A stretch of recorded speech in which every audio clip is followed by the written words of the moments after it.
Alright, the wiring on the bike was pretty well cobbed together.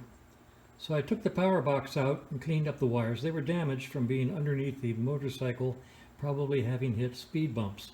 So I took them out, took the box out, and I cleaned up the wiring on that. We can put it back in after you get the bike painted. In the meantime, over here, I have my test battery, which is a 12-volt battery I've installed a fuse on, and a toggle switch so I can turn it on and off. I made an extension cable that goes up. The red wire goes directly to the motor as ground. The white wire will be ignition, and it goes directly into the Boyer ignition box, which I temporarily, very temporarily, just hooked up to the frame up here. And I ran the red and black wires over to the dual coil, and I have a ground wire on the dual coil. That's this wire here.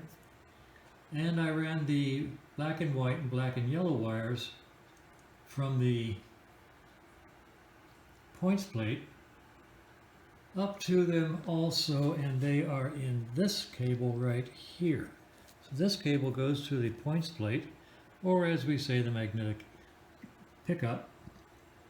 No, it doesn't. It goes to the box. And then the box, okay, the box wires then go down here to the magnetic pickup in the points compartment. So basically the Boyer is wired in, and with the test battery, I'll show you a trick. With a Boyer, turning the ignition on and off will cause a spark. So I've got your two spark plugs over here hanging in the wind with a good ground on them, the ground clips. And I'm going to turn the battery on and off, and we should see sparks when I do that. So let us pray for sparks. Okay, I see some pretty good sparks here. All I'm doing is turning the battery on and off. And we're getting really good spark. That tells me that the Boyer system is installed, albeit very temporarily, lashed up to the bike. The Boyer system is correctly wired. In the meantime, I went down here and set the timing on the magnetic pickup. You can actually see that the white dot is visible in that hole. That's the initial setting for the Boyer pickup when you're doing the timing.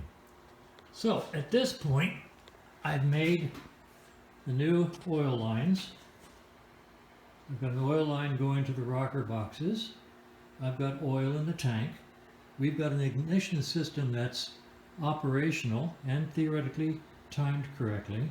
I can now add some gasoline to this mixture, probably put it directly in the tank, and see if the bike starts.